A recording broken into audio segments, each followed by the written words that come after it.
Hi everyone, I'm Kirsten Adler of Explore Movement, and today I am showing a short foam rolling routine for tight hips. So all you need is a foam roller.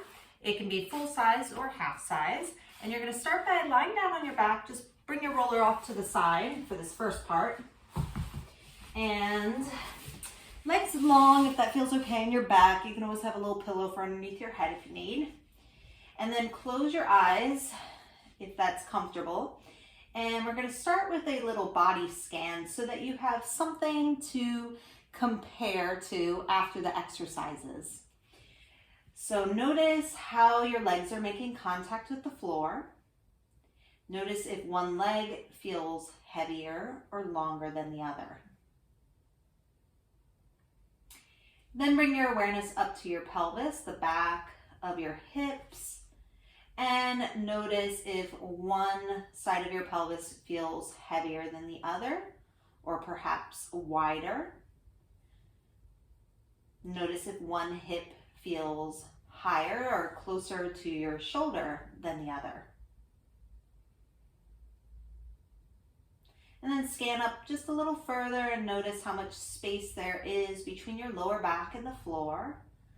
And notice if that's different from side to side. And as you make these observations, you might be tempted to try to fix something, but see if you can just observe, let your body be without trying to change anything.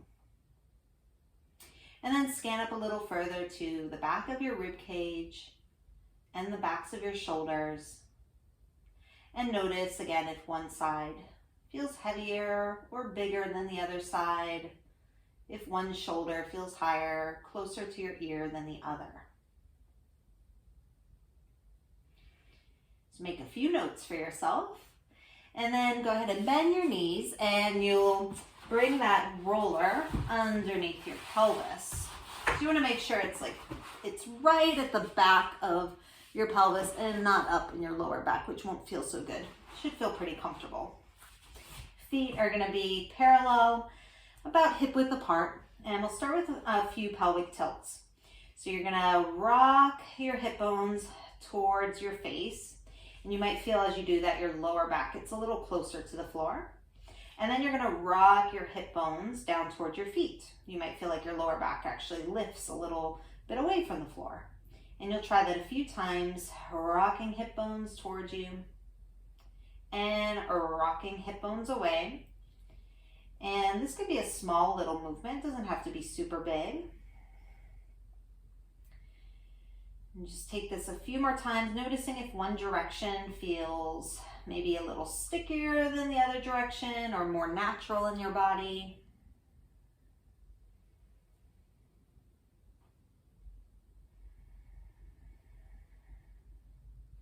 Notice if you're moving your rib cage a lot, and see if you can keep your ribs fairly quiet. And then bring your pelvis to a place that feels sort of centered between those places. You're going to pick your knees up right over your hips. Let your shins and feet be floppy. And you're going to rock your knees over to one side. Again, it doesn't have to be super big. You're just rolling across the back of one hip. Then come back to center. And then rock to the other side. And as you do this, you can keep your shoulders nice and relaxed. Back to center, back and forth. So you're not necessarily looking for a stretch, although you might feel a stretch, but more just massaging again the back of your pelvis, sort of telling your brain, here is the back of my pelvis. I can feel it, I can sense it.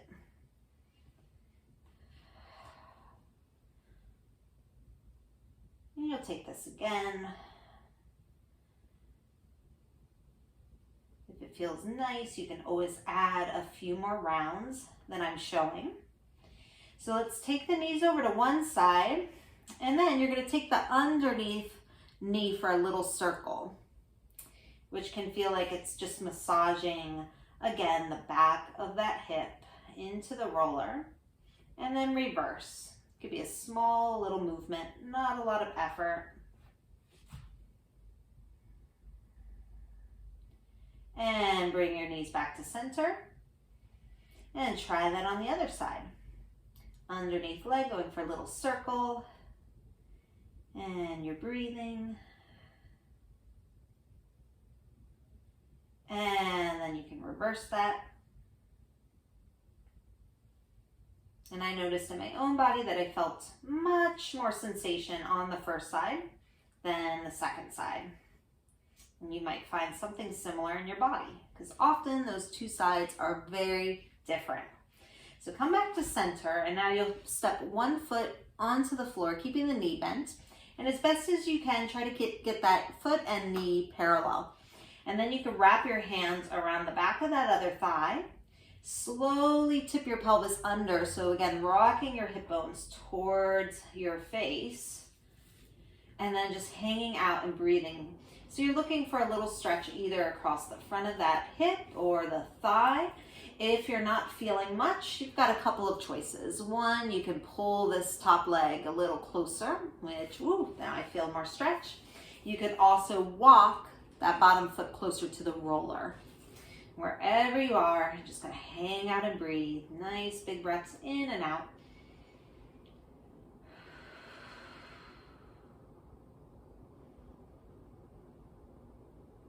More stretch isn't necessarily better. You want to find an amount of stretch that allows you to breathe and relax. Slowly release that top foot down. And then go ahead and switch. Bring that other leg in. Again, you can wrap your hands behind the thigh. Curl the pelvis under. And then for more stretch, maybe hugging that leg a little closer or stepping that bottom foot in closer to the roller. Taking a few breaths in and out.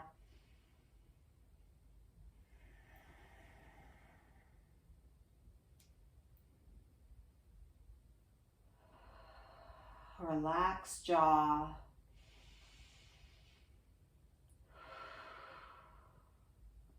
And then release that foot down.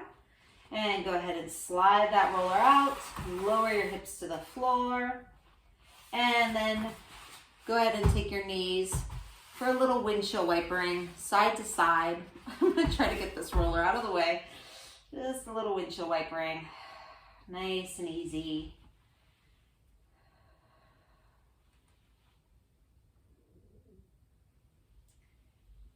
And then go ahead and extend your legs down like you did in the beginning. Close your eyes and rescan your body again, starting at your legs and making your way up, noticing if there's any differences. In my own body, I feel like my legs are a little more even now. My hips are more even. My lower back is closer to the floor. My rib cage is closer to the mat. Just notice what you feel.